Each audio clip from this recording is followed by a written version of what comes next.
Kantji, CEO, Niti Ayog with me, right beside me. And Mr. Aditya Mittal, MD and CEO of ArcelorMittal, also sit right beside me. And of course, our Anil, MD and CEO of Greenco, subsidiary of GIC Singapore. Lovely to have you also with us. And Ms. Florence,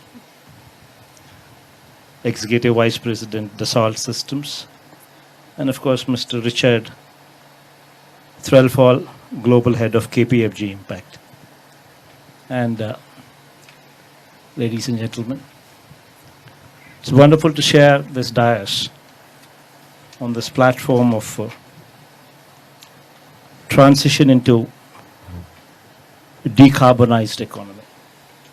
I'll just make the opening remarks and then I'll have the rest of them take lead and speak on this subject.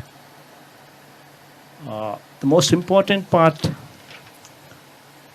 in this particular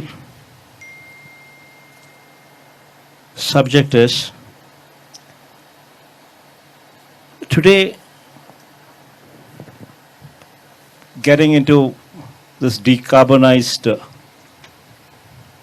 mechanism is the need of the hour.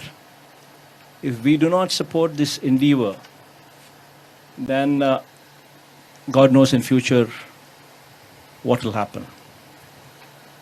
In fact, the ESG compliance, the environmental, the social, and the governance, the ESG compliance today also speaks of this. It is becoming more and more imperative. More and more our responsibility, more and more of our responsibility to achieve this goal. In this concept, what Andhra Pradesh AP is trying to showcase is probably going to be the torchbearer, Andhra Pradesh could actually be the torchbearer showcasing this concept. Just before I had come here to Davos, a couple of days before that, I had gone there, I had gone to a particular project in Kurnool, 5,230 megawatt of integrated pump storage, renewable project. You have, in one single location, you have 1650 megawatt of pump storage capacity, which is actually a battery. 1650 megawatt of battery. And then to support that battery, you have 3000 megawatt of solar project, which is coming up right beside. And then you also have another 900 megawatt of wind power, also to support this battery. 5,230 megawatt in total. This is the kind of the scale at which things are being thought after itself speaks volumes about the direction in which we're heading. What it does is, you build a dam, and the quantum of water which is utilized is on just 1 TMC. Just 1 TMC of water is used to drop the water, to generate power during the peak hours, and to lift the water back into the reservoir during the non-peak hours using the solar and the wind power capacities. That's a simple concept. And at the end of it, you would have a 1650 megawatt of firm power. That's power that could be given 24 hours all through the day. And and then the most important aspect is it's economical, it's sustainable, it's feasible. To generate the power from solar and wind, and then during the non-peak hours using this power to pump the water back. As simple a concept as this. What Andhra Pradesh has is, it's got a capacity to build these pump storage capacities to the extent of 33,000 megawatt. We're just talking about 1650 megawatt of pump storage that I had just laid the foundation stone a couple of days before I had come here. And now we're talking about a potential in Andhra Pradesh, which is 33,000 megawatt available for the whole of the globe to come over and probably participate. This is the concept. And just imagine what things can be done. You're not only, the conventional industry can convert into green industry. And just not that alone. You can talk about using this power to create hydrogen, to create ammonia, NH3, hydrogen, desalinate, get to the coast, desalinate the water, electrolysis, and from water you generate hydrogen. All this in the days to come, in the years to come, would become reality. And Andhra Pradesh is there, right there, welcoming you to become part of this grand endeavor. I think I'll just pass on the mic for the panelists to take over, and probably they would throw more light, better light, hopefully.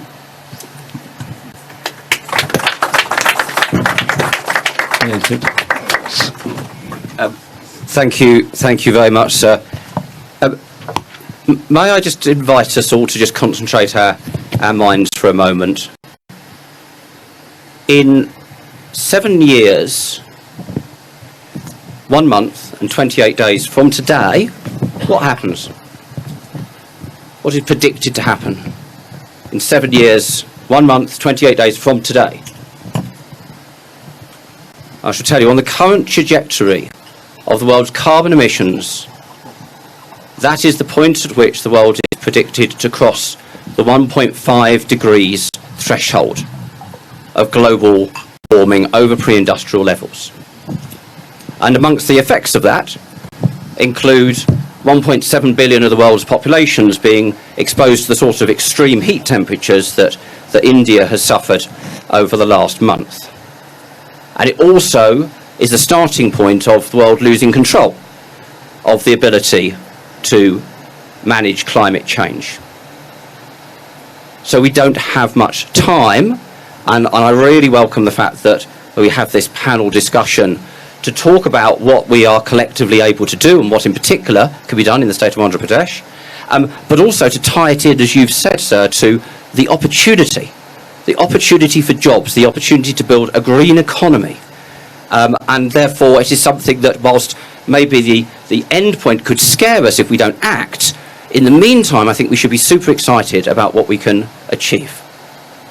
So if I can now move into the panel discussion, what I'm hoping to do, time may prohibit it, but what I'm hoping to do is that we can have a discussion about the decarbonisation policy journey of India generally, and take that back to the state. I might start with your good self, Avatar, to kick us off on that. I want to get in specifically into the topic of green hydrogen, where I know a number of the members of the panel have something to contribute as one of the leading technology opportunities in the space. And I'd quite like to round it up by talking about the policy environment that can be afforded, whether that's at a federal or a state level, in order to crowd in the investment that will really power that transition and that green jobs economy. So that's the plan. We'll see if we stick to it, and if there's any time at all, we'll come to some questions in the audience too. So Amitabh, if I may start with you, Amitabh. Prime Minister Modi has talked about this plan to reduce by 1 billion tonnes the carbon emissions from India by 2030. Now, I don't know what percentage that represents, but it's a huge chunk of what the world needs to do. And can you just paint for us a picture, if you may, about the sort of the totality of India's commitment to decarbonisation and the key levers that the Indian government is trying to pull to accelerate that journey? So, India is not responsible for the carbonization in the world. India's per capita consumption has been extremely low. But India will have to be the only country in the world, and probably the first country in the world, to industrialize without carbonization. Our perspective is that this is not a challenge, this is a massive opportunity. And the challenge is that India is producing renewables at about 2.7 cents per kilowatt hour. That is about roughly 1 rupee 99 paisa per kilowatt hour. It is the only country in the world which has met its NDC targets, which were committed at COP21. None of the G20 countries achieved it other than India. The challenge is that India must bring down the cost of renewable from 2.7 cents per kilowatt hour to almost its half, that is 1.35 cents per kilowatt hour. Then crack water, produce green hydrogen, and become the center of the world for green hydrogen. The cost of green hydrogen is roughly around $4 to $4.25 per kilogram. Our challenge is to bring it down to about roughly $2.25 to $2.5 per kilogram by 2025 and bring it down to $1 per kilogram by 2030. This would mean that you keep enhancing your renewables to massive scales at lower prices, because in the cost of green hydrogen, 70% is renewable, 10% is the cost of electrolyzer, 20% is the balance of plant. Therefore, if you keep doing renewables, you will end up with the duck curve, which is what California faced. Its power grid could not manage so much of renewables. So you have to do 24/7 green power. And the best methodology for that is that what the Honorable Chief Minister in his very dynamic fashion said, that you have wind, you have solar, you have pump storage, and then use that to crack and produce green hydrogen, which will be the cheapest form of green hydrogen. Now what Andhra has done, 1650 megawatt of pump storage with solar and wind is the biggest of its kind in the world. And if Andhra is able to do this to 23,000 megawatt, that means that India will become the center of decarbonization in the world. And that is what Andhra holds a model for the rest of the world in terms of decarbonizing your economy. Decarbonization cannot happen with just electric mobility. It cannot happen unless and until we understand that electricity is just 18% of energy. 82% of energy is hard to abate sectors. It's refinery, it's steel plants, it's fertilizer, it's long distance transport. They cannot run on electricity. If it's renewable energy, they can't run on electricity. They run on, grey hydrogen, or they run on fossil fuels, or they run on coal. So you have to make 82% of your energy, which is hard to abate sector, green. And the hard to abate sector can only be made green with green hydrogen. And that is the challenge before the world. Well, what has the International Shipping Organization said? 50% of shipping must go green. What has Japan said? I'm going to be the biggest importer of ammonia. What has Europe said? That we'll put border taxes by 2026. So whether we like it or not, fertilizer will have to go the ammonia route. Steel will have to go the green route. Shipping will have to go the green route. What is the answer to that in the world? That's green hydrogen. And that is where Andhra has taken the leadership under the leadership of the Honorable Chief Minister. And that is what a lesson for the rest of the Indian states and for the rest of the world. And that is how you decarbonize your economy and decarbonize the world. Amitabh, well said, very powerfully said, and I completely agree. This is on behalf not just of the state and India, but for the world, because that green hydrogen economy is a critical part of it, and we'll circle back to that. But you just described steel as one of the hard-to-abate sectors, so it's rather fortunate that we have a spokesperson for the world's most successful steel as well as mining industry. Aditya, can I understand, first of all, do you want to just give us what's the pathway that specifically ArcelorMittal is taking in terms of decarbonisation? And you must be running lots and lots of different initiatives. Maybe you can tease out the one or two that you think are the most promising in terms of driving that transition. Sure, thank you. Good afternoon, everyone. Thank you to the Honourable Chief Minister here for having us. Thank you, Amitabh, for all your comments and your passion. It's clearly infectious. So maybe I'll start with the bad news. Amitabh alluded to it, but steel is responsible for 8% of global CO2 emissions. So it's massive. I mean, 8% is huge, right? We're not talking about 1 or 2, but 8% of global emissions. The not so bad news, and I'm not at all biased, steel is still a wonderful material because it is infinitely recyclable. There is no other material that can be recycled into perpetuity. You will never find steel in the oceans.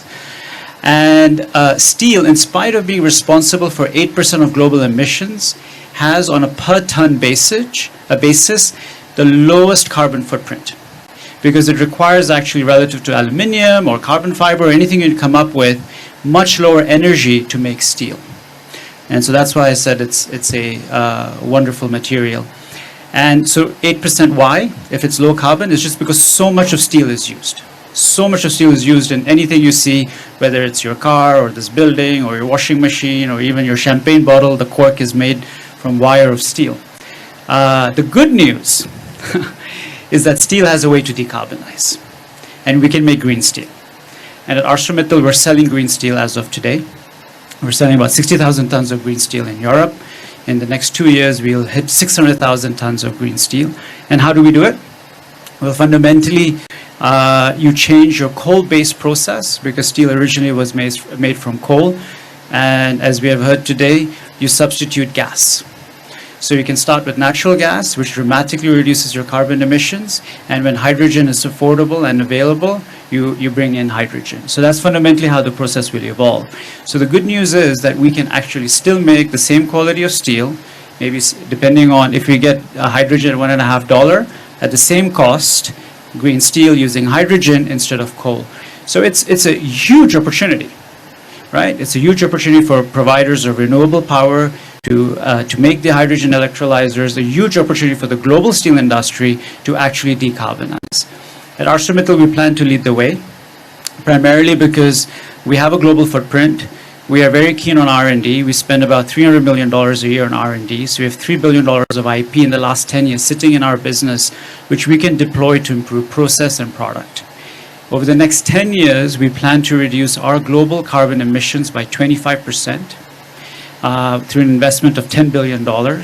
And primarily it's utilizing all of these things that we have spoken about, i.e. renewable power, funding electric furnaces, setting up DRI facilities, which first use natural gas and then hydrogen. So we have plans in different parts of the world to achieve this. Coming to Andhra. So we have made a significant investment in Andhra Pradesh. We have partnered with Anil at Greenco to invest in our first global renewable project. And I think that is the key message.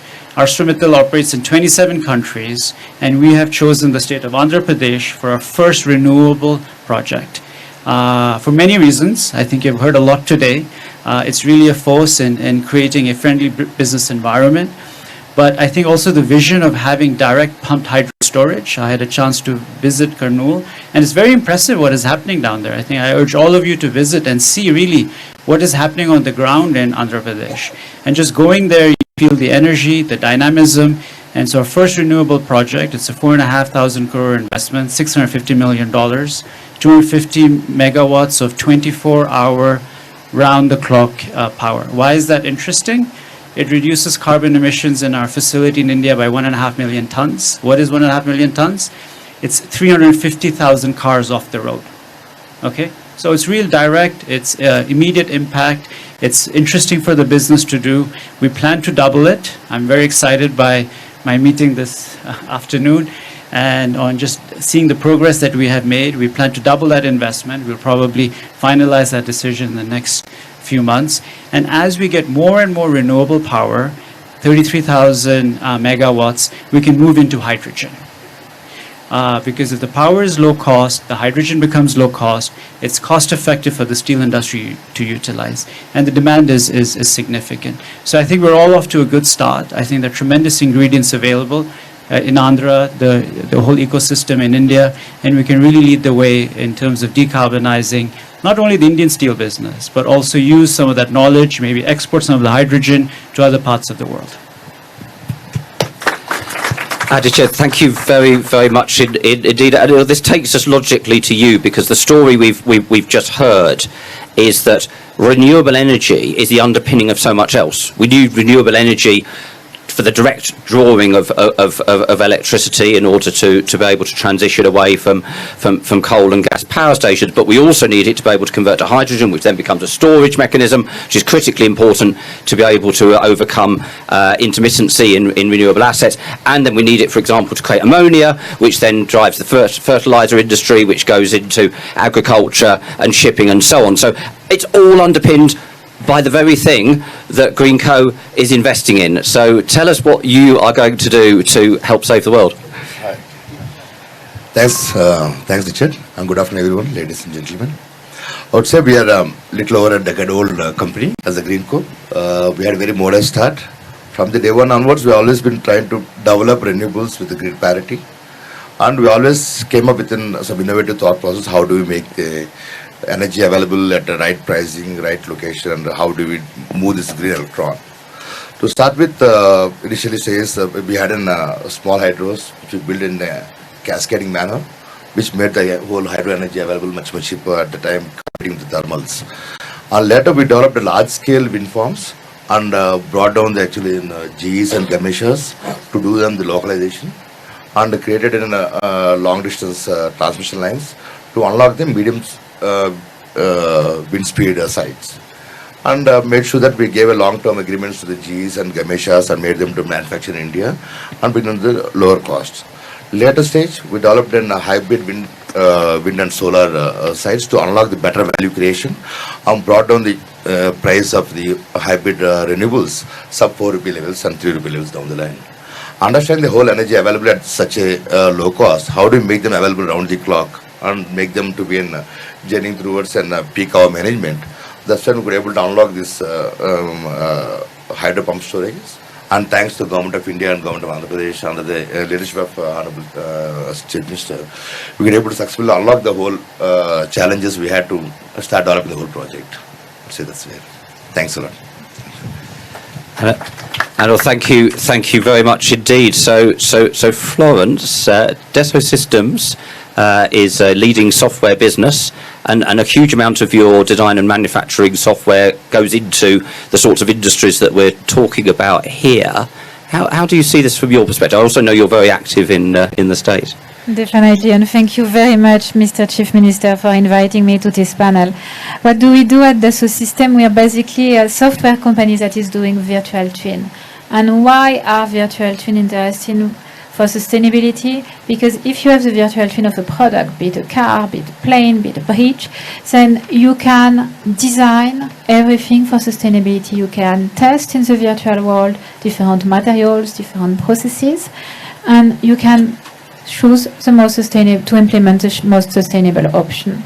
In the beginning of last year, we released a study with Accenture that shows that if we apply virtual twin to 5 use cases in car, high-tech, pharmaceutical industry, consumer good, and transportation, then we could save 7.5 gigaton of CO2 by 2030, which is the equivalent of 1 year of emission of the transportation industry. So it's big.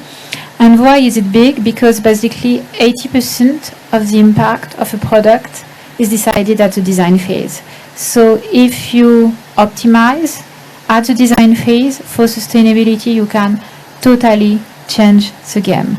So that's what we are doing with our Indian partners in India, and we are very lucky to be working in Andhra Pradesh, and it's very efficient. We've seen amazing projects here on electric vehicles, two wheels or 4 wheels electric vehicle, but also example in consumer good, in packaging companies, and we think it's a massive disruption when it comes to make the world and the industry more sustainable.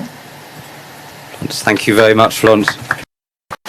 So we actually have plenty of time. So I'd like to cycle back and come back to a few of the points that have been made in the opening comments, and we may well have some time for some questions. So if you have a burning question and you want to in a few minutes wave very, very clearly at me, we will try and bring you in.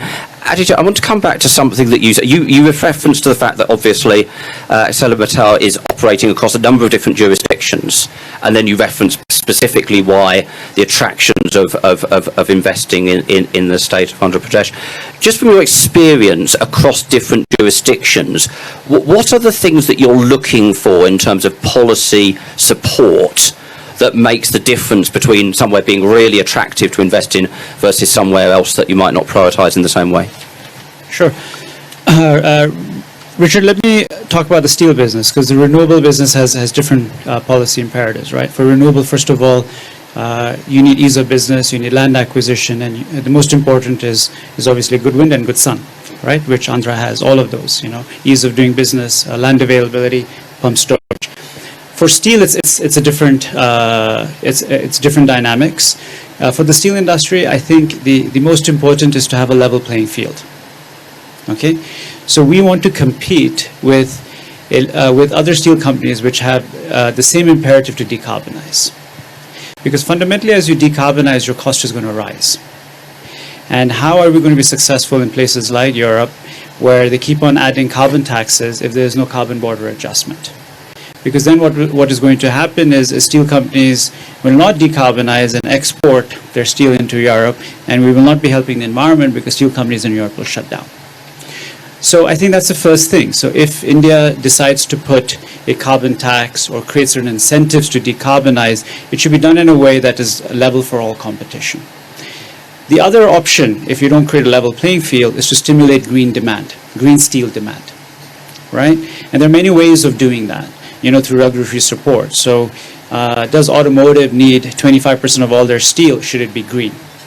When governments put out bids for infrastructure, is there a mandate that it needs to be made through green steel?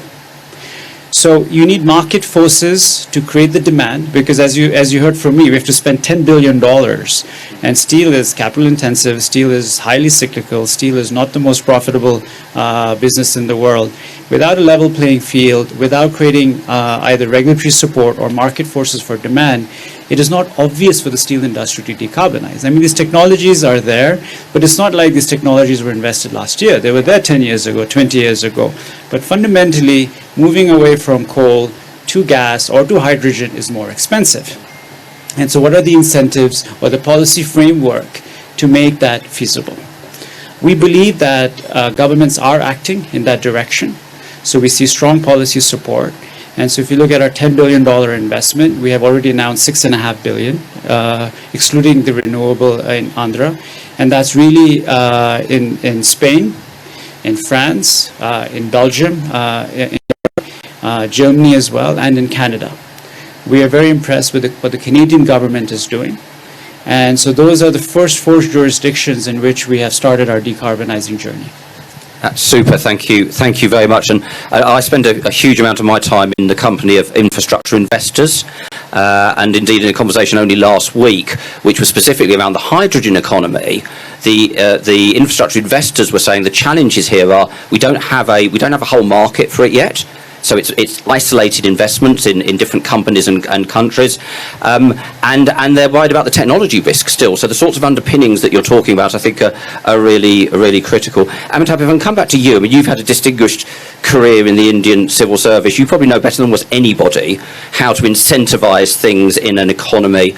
What's your reflection on what are those real levers that are going to accelerate and support the sorts of investments that Aditya's talking about?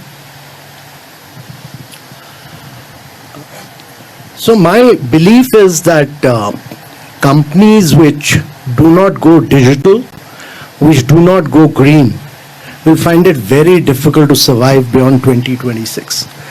And actually, if you look at the trend in the last 2-3 years, only companies which have gone digital and gone green, they have attracted valuation, they have attracted investments. So if you don't want to go bust, then the only way is to go green and go digital. And actually, it's remarkable. I mean, I have known ArcelorMittal. I know Aditya's dad, who's one of the most dynamic entrepreneurs in the world. And his son is equally, he's even more progressive to think about green growth. And he laid out his vision for this. And I've known Anil for some time recently. He's like a cowboy in the world of energy. He's a disruptor. He's a disruptor, and he is actually, he's the kind of disruption he's bringing in and the kind of size and scale he's bringing in is unparalleled. And it's all being done under a very dynamic chief minister. And the chief minister is providing that vision of doing this, of solar, wind, pump storage, all in the state of Andhra Pradesh. Because Andhra is one state which has the ability to do renewables, it has the ability to do wind, it has the ability to do pump storage, which no other state has. So you can be the center of the world today. And what the government of India is doing is to create the right policy framework.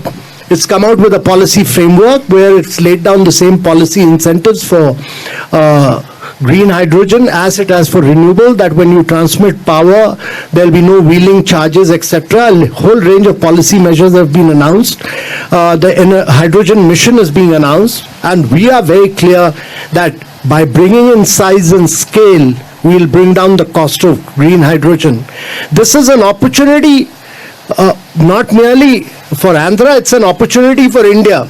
Quite often, we do small things and we don't do the transition phase is very time-taking. And therefore, we lose this opportunity to be a global champion. It's important to understand that India is climatically blessed and Andhra is climatically blessed. And because it is blessed, the competition for that, there's no competition even from China as climatic conditions are concerned. China is not your competitor. The size and scale is only India. The only other competition in climatic condition comes from Middle East. Now Middle East is already flushed with oil and gas, and therefore India has the climatic condition, it is blessed, it has the wind power, it has the renewable power, it is possible for it to make itself the least cost producer by doing size and scale. That is important. Bring in size and scale. Once you've done that, and that is what this partnership is all about. To do 1650 megawatt of pump storage is actually a lesson for everybody else at Davos. What you're talking about here is a lesson for everybody else at the Congress Center. That this is about a new world of tomorrow. This is about new technology of tomorrow. This is about transforming the world of tomorrow. Here, it's not we don't have time for incremental. This has to be completely transformational change. And the handshake that you've described between companies that have the innovation and the drive, but backed up by the support of public policies, I think is hugely powerful. And I'm going to hand it back to you. You've been talking about green molecules. And I'm just, you might want to just tease that out for the audience, but also I know that you're investing in the largest possible collection of solar and wind and pump storage, and it will be backed up by. Just talk to us about that particular reason to again invest in the state of Andhra Pradesh. But what's the green molecule piece? Just to start with. Even backdrop, sir, while whole India is well blessed with the climatic conditions for renewables, Andhra is especially blessed with an plateau terrain hilltops within Eastern Ghats and having combination of two river basins, Krishna and Godavari river basin, and having well integrated, well irrigation systems that enables towards developing such a large scale pump storage systems around in Andhra. And integrating these, I keep saying that at Greenco, our focus is how do we want to treat your green electron, and how low cost and how do we make it more effective to making it moving from right from into the bulbs, into the wheels, into the chemicals. How do we make this green electron to move its journey? Is what we are trying to specialize ourselves and put our innovations in and around storage technologies, digitalization, and bringing AI towards and forecasting towards the right energy availabilities and matching with the grid demand systems. That was actually triggered us towards creating this hydrogen, green hydrogen through electrolyzer process. We partnered with one of the Belgium's a company called Jagan to develop a 2 gigawatt scale of an electrolyzer manufacturing to enable towards an large-scale green transition. Yet, our first project is going to be in million tons of ammonia production per annum, which we're hoping that by 2025 we're able to bring that industrial scale of ammonia production levels, along with supporting various other industries to make them green, but trying to bring in multi-million tons of ammonia per annum capacities to export to the world. That's what I think. Thank you. Florence, back to you finally before I open it up for any questions from the audience. I hope that we'll have at least one or two. We can't do this incrementally. We have to do it by system change, which you've spoken about, so we have to do it by giant leaps, if you like. Are there any particular examples that you can see in the world of technology and software which you think really have that power to drive that level of change? Yes, definitely. And thank you very much for the question. And I agree with you, sir. If you want to go green, you have to go digital. And that's what we are doing at Dassault System. So basically we think, as I said, that virtual twin are a very, very powerful tool in order to make companies and businesses digital. For example, we partnered with a company called Metsaboard. What are they doing, Metsaboard? They are going packaging. And thanks to the virtual twin of their packaging, they were able to become carbon neutral just by optimizing their packaging from the design phase to the sustainable phase to the sustainable supply chain. So that's very powerful. And it's also very powerful in other industry like construction. You perhaps know that construction industry and buildings, they represent 30% of the emission of the electricity. So if you optimize the virtual twin of your building, then you can take giant leaps when it comes to the sustainability of your building, and you can save up to 70% of the energy consumption of the buildings. And this is also something we are doing in partnership with companies like Bouygues Construction, where they basically use virtual twin of their construction, be it a bridge or a building, to optimize everything and also optimize the way they are going to build the infrastructure with a minimum of materials, a minimum of supply chain included, so it's minimum of carbon emission at the same time. And I also think that virtual twin can be super powerful when it comes to include renewable in a territory, because it's not so easy to include renewable. Of course, you have solar and wind, but you also have renewable, battery stored thanks to that can be done. But you have this system to work all together, and we are doing with some very important energy provider, virtual twin of the system of a territory, in order to make sure that with the increase of charging station, with the increase of electricity need in the territory, plus the increase of renewable, you still always have the electricity at the right time for every stakeholders at the territory. And if you do that at the scale of the virtual twin of your territory, you can run thousands of scenarios to make sure that it's always working. So I think these are giant steps when it comes to optimize everything and making a territory more sustainable. Florence, thank you very much indeed. We do have time for a question. Has anybody got a burning question they'd like to ask this part? You, sir, right at the back. And if you can keep it really succinct in terms of your question, that would be super helpful. Thank you very much, Richard. Firstly, may I congratulate Greenco for an innovative project that you came up with. And thank you, CM, sir, for coming up and encouraging this thing to decarbonize in the state. I'm Aryan Uday, a councillor of Kensington and Chelsea, London. Mr. Mittal, you're one of my constituents, so this is more related to me, and I was born in Andhra Pradesh.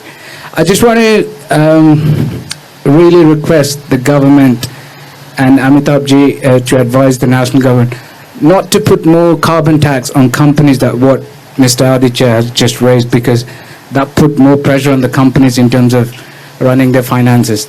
I sit on the London ULEZ low carbon emission zone, and we've put more taxes on cars that run on diesel vehicles. Nothing much we have achieved, but rather than giving more incentives to companies that could operate and come up with innovative ideas so that gradually they would transition to a decarbonized economy and help more companies produce decarbonized products. So I request the Chief Minister of Andhra Pradesh to please consider that, and also Amitabhji to advise the Indian government on that. And thank you, Mr. Mishra, for your thing. And Greenco, Anil sir, thanks for such a great, amazing project. I'm sure this would showcase the entire world to come to Andhra Pradesh. Thank you very much. Thank you very much. And I think there was another hand that went up. Could this gentleman here, please? Thank you. Hi, this is Chandrasekhar. Just a quick question. It's really appreciable that you guys are doing this. One of the key things, I'm a part of the UK Telangana Chamber of Commerce, and we come across all this continuously. We've been conducting some similar sessions on that, and we've been asked same thing, that there is a bits and bobs everywhere happening in the world regarding the green revolution or carbon footprint, lowering the carbon footprint and everything. But the biggest problem we are seeing, or everybody's concern, is that, for example, they're producing electricity or they're doing the batteries and everything, but the byproducts which is happening, for example, on the electric vehicles, the battery which is expired after 5-6 years, it is actually neutralizing the carbon footprints which they saved it. So, for example, similar thing with the energy things. Once they produce energy, the downstream, which is the byproducts of the energy supplied to the household or the factories and everything, I think that will, don't you think that will neutralize the carbon footprint which you saved? And what is the sort of, as a national level government or a state level government, Honorable Chief Minister, so do you have any sort of a global policy in your state, or do you have any recommendations throughout the India, where, as Richard said, that it cannot be done on the bits and balls, it has to be done as something like a COVID, which is a game changer for the whole thing. So is there anything, or anybody from the panel, do you have any suggestions that XYZ need to be done in order to actually make really sense carbon footprint or reducing these things? Anybody that would be really appreciable? Thank you. Thank you. Whether we can do justice to that in the time available, I'm not entirely sure, though I do think there's something really important about the data that gives the transparency that runs right the way through the supply chain, that allows you to really get underneath the question you've just asked about, whether some of the effects offset to some degree. But Richard, on this particular thing, let me answer. Greenco, along with the Center of CMET, Government of India and Government of Telangana, we set up a new center for circular economy. We are developing a center where we could able to recycle the batteries and solar panels, and the institute has been established in Hyderabad, and this has been well established. We should visit it, and there's a lot of new things which have been getting done there. And So what I'm going to say is, this is in the everybody, but what happens with other sectors? For example, you're producing electricity, which is an amazing job, but the downstream, don't you think that we have to do it in pretty much the sectors which is consuming the products? I will explain details. very quickly, and then I'd like to bring Amitabh in on the I first wanted question. to say, as you said, with the data, with the virtual twin of your battery, you can already plan for the circularity of your battery, the second life, the third life, the fourth life. And we're having more and more projects on batteries, just on that, on battery, but also on electric vehicle, where you want to recycle everything and circularize everything. Thank you. Amitabh, that first question, how much do you see this about change driven by incentives? How much is there going to be nonetheless a need for a regulatory push that might involve, for example, higher carbon taxes? Where do you see that balance? So first of all, I'm a strong believer that these long-term goals of 2050, etc., are ploys by the Western countries to shift the goalpost on an annual basis. They have never achieved their short-term goals. And you can look at the history from COP1 to COP27. None of the Western countries have ever achieved their goal which they have committed to. And I can assure you right now that they will not achieve the goal that they committed for 2050 either. Because achieving that goal really means what the Prime Minister said, changing lifestyles. It's about lifestyle for environment, he calls it, and that is individual behaviors have to change. Individual behavior means that your lifestyle of consumerism has to change. You go to New York, you will find nobody sitting in a building all night, the lights are on. Whole night the lights are on, water taps are on. So consumerism, unless you don't change that, climate change will not alter. So every individual has to change his lifestyle. That's number one, to my mind. And secondly, unless we don't build in a very strong circular economy framework, and that would really mean that we don't start mandating, but we start building circular economy from the point of design and R&D. At the point of design, that everything must be an input into some other thing, or there has to be an extended producer's responsibility for that circular economy to succeed. Not as a mandate, because then you will tamper with ease of doing business, you will impact businesses. But the businesses themselves, as according to the design framework, and that has to be embedded in the design, has to be built in. And circular economy really is the answer to what he's saying. Thank you very much. Honourable Chief Minister, if we could come back to you for any closing thoughts before we pass some gifts to our panel members, that would be lovely.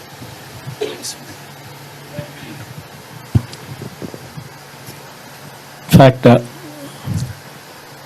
very fact that we're having a big debate on this, the very fact that we've taken a few steps to address this issue, understanding and realizing that we need to address this issue and we need to decarbonize it, itself is a huge leap forward. Going forward, what Andhra Pradesh is offering and what Andhra Pradesh is doing is setting a trend. One, it's showcasing a huge 5,350 megawatt integrated solar, wind and pump storage project together in one location. Itself is a huge showcase. And through this, and in this 1650 megawatt of pump storage, just imagine the size of the battery that we're talking about. And a battery without the ill effects of lithium or something else. Just the water to play around with. So this is something that is going to be the future for this entire globe. And Andhra Pradesh is offering a huge opportunity where we're talking about just not 1650 megawatt that is coming up, but a potential for anybody who is interested to come and join the bandwagon. We have a potential of 33,000 megawatt available. So this is the closing remarks that Andhra Pradesh is welcoming you. And anybody who's got certain passion for environment, wanting to think big, Andhra Pradesh is the state. Thank you all. Thank you, sir. So before you all rush off, the Chief Minister is going to give some thank yous to the panel members, and then if you would just stay seated long enough to allow the panel to escape the room, that would be much appreciated. Thank you. And can I just say on my own behalf a big thank you to each of our panel members, as well as to you, sir. Thank you.